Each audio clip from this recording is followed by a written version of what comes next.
fi muqaddimihim, imam besar dalam manhaj ini namanya Abul Hasan apa? Asyadzili. Abul Hasan Asyadzili itu kalau ada orang tanya gini, Beb saya ini susah, sholat saya tidak mesti diterima Allah gini-gini, marah. Enggak usah. Kafa bika jazaan an radiyaka laka ahlan. Sudah kamu ditakdir pernah sujud itu sudah keren. Saya itu andaikan dapat kabar dari malaikat bahwa sholat kamu tidak diterima, saya tidak susah. Bukan karena sombong. Pernah ditakdir sholat sujud ning Allah itu keren. Kayak apa malunya kita ketemu Allah kemudian kita di bumi tidak pernah sujud. Makanya cara Abul Hasan Asyadzili kowe ora usah mikir salat ditampa taro ora usah mikir. Kowe ditakdir tau sujud itu hebat. Kafa bika jazaan an radiyaka laka ahla. Cukup kamu mendapat balasan dari Allah, kamu pernah ditakdir sujud.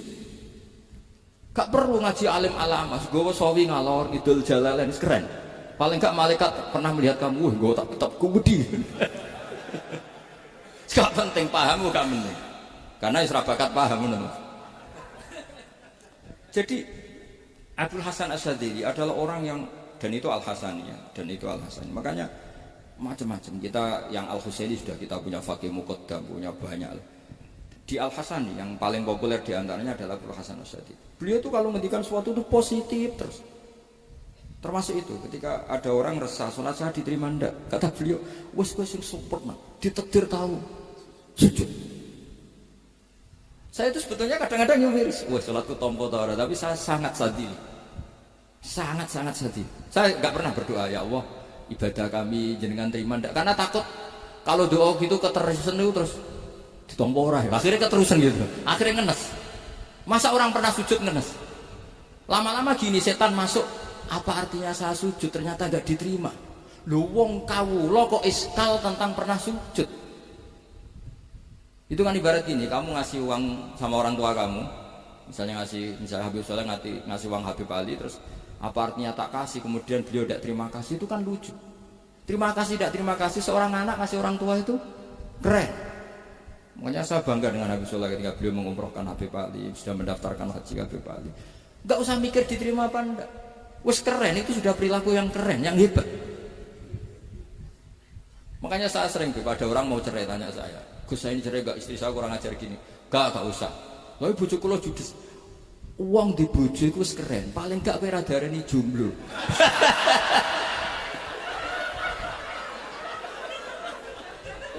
Diarani duda ora enak. Wes luwe sabar ndi diarani duda mek diarani bojo judes. Enak bojo judes cek gagah. Di bojo lah. Oh, provokator itu. Jadi kafabika jazaan an radiyaka laka ahlan, sudah ditakdir pernah sujud itu sudah keren. Dulu ulama ala hadan nampak. Ulama dulu cara berpikir seperti itu. Makanya ulama dulu kalau nafsiri wasjud waqtarib sudah pernah sujud. Di Quran enggak pernah ada ayat wasjud lan sujudo sira ingkana kada wa kada ingkunta mutayakinan bikobuli sujudi. Kan ada sujud ya sujud saja, tidak usah mikir makbul apa tidak makbul. Sudah kalau sujud pasti waktu. Terus saya sebenarnya ya sebagai orang ya kadang wedi, sholatku ditompo ta ora. Tapi kalau keterusan nanti ada was-was yang mengatakan opo artine sholat. Lu tuh kan ngeri seorang hamba sing uripe ning bumine Allah kemudian menyoal pernah sholat hanya karena takut gak diterima. Itu kan geblek banget. Dan saya jenis kiai yang di partai itu. Saya tidak tahu kalau kening di kok. Sedih umat masa kamu gak ada keren iblis. Jadi, nah nanti kalau misalnya ada manhajnya Habib Soleh yang tidak seperti itu tidak apa-apa. Mungkin supaya orang nggak takabur, nggak fakhr. Sehingga makanya mulai dulu lama itu ya partainya kalau nggak rojak ya hauf. Nah saya ini yang jelas terang-terangan ikut partai rojak saja, apa? Partai rojak. Karena banyak yang sudah di partai hauf. Tapi saya rojak yang bil ilmi tadi. Makanya Sayyidina Umar radhiyallahu anhu itu yang namanya sama sujud. Saya itu punya kitab. Habib Soleh pernah tak tunjukin tulisan tangan saya. Muji-muji sujud. Sayyidina Umar ketika ditusuk seorang kila itu Majusi, Abu Lu'lu' terkenalnya. Itu Hulamul Mughirah terkenalnya. ditusuk, dia sahabat, beliau sahabat, wali. Jadi nusuk Umar tuh kayak apa? Nusuk Mas Hakom aja dosa besar, apalagi nusuk Umar. Itu ketika ditusuk, dia itu ya punya dendam. Namanya manusia itu punya dendam. Maksudnya namanya orang kan mangkel sama yang nusuk. Kalau orang mangkel itu inginnya kan yang nusuk itu masuk neraka. Tapi apa kata Umar? Ngendikan gini, tanya pertama, yang nusuk saya siapa? Orang Majusi. Orang Majusi, Hulamul Mughirah. Alhamdulillah alladzi lam yaj'al maniyati biyadi rajulin lam yasjud laka sajdatan yuhaju biha indaka yaumal qiyamah. Saya itu senang Gusti, yang nusuk saya orang yang enggak pernah sujud sama jenengan. Jika kalau saya dendam supaya dia masuk neraka, saya enggak takut orang itu nuntut sama saya. Tapi kalau dia pernah sujud, pernah sholat, kemudian dia masuk neraka karena nusuk saya, kemudian dia berargumentasi, saya pernah sujud ya Allah, kenapa engkau masukkan neraka? Saya tidak berani jawab ya Allah. Saking hormatnya sama yang namanya sujud. Jadi kamu ada dendamnya kesampaian cara Jawa ya. Dendam dengan tanda kutip ya, tidak makna semestinya. Jadi mangkel mbek sing nusuk nak mlebu neraka pantes wong ora tau sujud wae Gusti gitu. Tapi kalau pernah sujud kemudian dia masuk neraka karena saya, bisa yuhajuni biha yaumal qiyamah. Jadi kayak apa sujud? Saya apa? Nabi itu kalau muji sujud sampai ngingetkan wa hatta takuna sajdatul wahidatu khairan minad dunya wa ma fiha. Nanti kalau kamu di akhirat ketemu Allah, kenangan terbaik kita apa? Di dunia pernah sujud. Keren kan? Cara ning pondok wis tau bayar syariah. Cara sowan kiai tau ngamplopi Mas. Wis go jajan. Nah tapi kadang setan itu masuk tadi. Apa artinya sujud gak mesti ditompo, apa artinya sowan Habib ngaturi ra mesti ditompo, ngaturi kiai. Akhirnya ada ketakutan. Nah kalau ketakutan ini berlebihan lama-lama, ma faidatus sujud. Wah itu sudah buruk sekali wong hamba kok tanya ma faidatus sujud. Nah ini di pentingnya mazhab-mazhab Syadzili. Jadi saya ngaji agak-agak uraan wa amdan. Kalau ini watak sudah bukan. Jadi uraan itu ada dua, ada yang amdan bismil ilm, ilmunya banyak terus milih manhaj. Insya Allah saya partai itu. Ada yang uraan bakat Mas. Ada ya? Ada apa banyak? Nah sebetulnya khauf juga gitu Bim. Ada khauf itu karena ilm. Ada Habib alim alama atau kiai alim alama, dia tahu masyarakat kalau ngikuti Gus Bak nanti jadi fakhr, kurang tawaduk, terus dia milih partai khauf. Lah yang buruk itu ada kiai yang milih khauf pancen dari awal sati cilik. Jenisnya wis sati. Jadi sebenarnya dia tidak cukup ilmunya nerangkan khauf, cuma jenisnya wis sati cilik. Wong ning omah lawang dikunci ono gludak-gludak, ono hantu putih. Jadi ya sama, yang bawa rojak bisa bawaan dablek, yang bawa khauf bisa saja bawaan ati cilik. Nah kita ingin yang bawa rojak ya bismil ilm, yang bawa khauf juga bismil ilm. Ya ono teh Mas, wong sing ati gede, mengane dua blek, tapi enggak bawaan rojak, memang bawaan dablek. Ada yang ati cilik tapi bawaan khauf. Jadi mengatakan khauf tapi sebetulnya bawaan ati cilik. Nah kita inginnya ndak, kalau rojak ya bismillah kayak Abdul Hasan Asyadzili, kalau yang kampanye khauf kayak Sayyid Abdul Haddad bawaan apa? Ilmu. Sehingga kita ini Qul inni ala bayyinatin mir rabbi, semua itu berdasar ilmu sing jelas welo-welo. Makanya semua nabi memaklumatkan apa? Qul inni ala bayyinatin mir rabbi. Jadi semua ilmu syaratnya apa? Bayyinah. Bayyinah itu kebenaran ilmiah sing jelas welo-welo. Makanya itu yang disebut Allah Subhanahu wa taala mensifati kekasihnya yaitu Nabi Muhammad sallallahu alaihi wasallam, lam yakunil ladzina kafaru min ahlil kitabi wal musyrikina munfakkina hatta ta'tiyahumul bayyinah rasulun minallah yatslu suhufan mutahharah. Niku Kanjeng Nabi saking cerdase meneh tek wong Islam, wong musyrik, wong kafir ngerti logika yang dibangun Nabi saja kuat infikak dari kemusyrikannya. Makanya disebut munfakin. Orang-orang musyrik, orang-orang kafir tidak munfakin, tidak tercerabut dari akar akidahnya hatta ta'tiyahumul bayyinah. Itu siapa? Rasulun minallah yatslu suhufan mutahharah. Masyhur itu debatnya Nabi dengan orang-orang musyrik. Mereka bilang, ya Muhammad, kita ini urusannya banyak, kasusnya banyak. Lalu Anda mengajarkan ke Tuhan satu. Masa urusan banyak cukup Tuhan satu? Itu enggak fair Muhammad. Aja'alal alihata ilahu wahida inna hadza la syai'un ujab. Urusan kita banyak, masyakil kita banyak, muskilah kita banyak. Kalau Tuhannya satu enggak cukup Muhammad. Nabi dengan santainya memberi penjelasan. Ya sudah gini saja. Kalau kamu jadi budak atau pembantu, majikan kamu banyak. Semuanya merintahkan kamu, semuanya bikin aturan untuk kamu. Kamu suka enggak? Ya gak suka Muhammad. Kalau majikan kita banyak, repot. Ya sudah, Tuhan kamu itu majikan kamu. Kalau banyak perintahnya beda-beda, kamu pusing. Ya udah mat, Tuhannya satu aja mat. Karena Nabi bayina, orang itu bisa dibalik-balik pikirannya. Dan makanya disebut dorobawa masalah rojulan fihi syuroka'u mutasyakisuna wa rojulan salamal li rojul hal astawiyani masalah alhamdulillah. Jadi Nabi itu kalau adu argumentasi itu luar biasa. Jadi segampang itu Nabi memberi apa? Argumentasi. Karena beliau adalah al-hujjatul balighah. Jadi Nabi itu gak pernah kalah. Pernah Nabi debat sama orang Yahudi. Muhammad, saya ini turunan Ibrahim. Kita ini Israel ya, kita tahu Israel adalah turunan Nabi. Israel nama lain dari Yakub. Yakub bin Ishak bin Ibrahim. Padahal Yakub ini punya anak namanya Yahuda. Makanya Yahuda bin Yakub bin Ishak bin. Kita ini yang mirip Ibrahim, bukan kamu. Tapi orang Yahudi itu gak apal nasabnya, sehingga mereka bilang kita ini saking baiknya Ibrahim saja pengikut kita. Terus digojlok oleh Nabi. Ibrahim itu buyute Yahuda.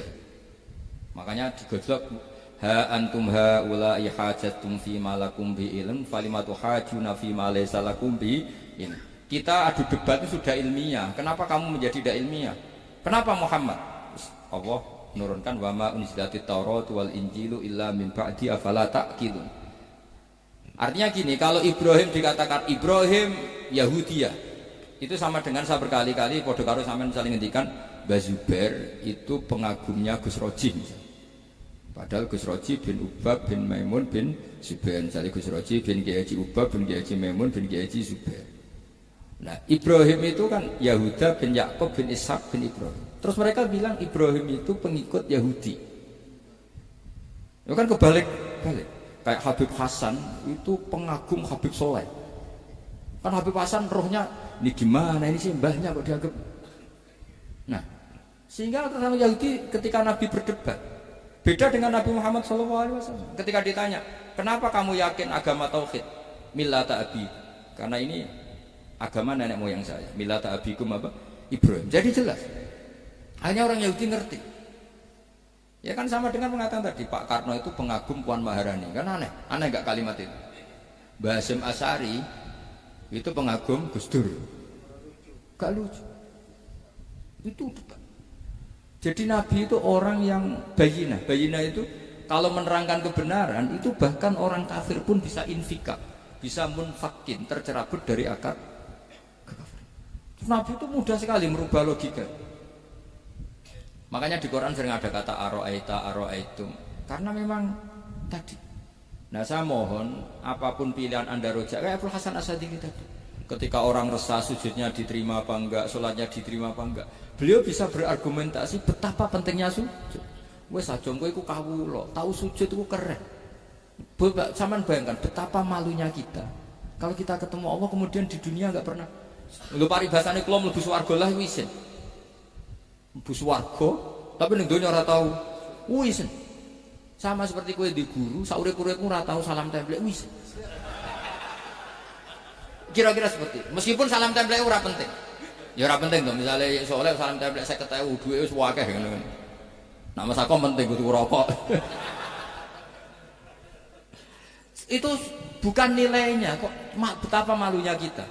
Saya dulu mau sarang, andai kan tidak pernah khidmah sama iya malu tenan sebagai apa? Santri. Makanya Sayyidina Umar ketika beliau dibunuh orang, itu pertanyaan pertama, dia pernah sujud enggak? Enggak pernah. Andai kan dia pernah sujud, maka saya tidak berani masukkan dia masuk neraka.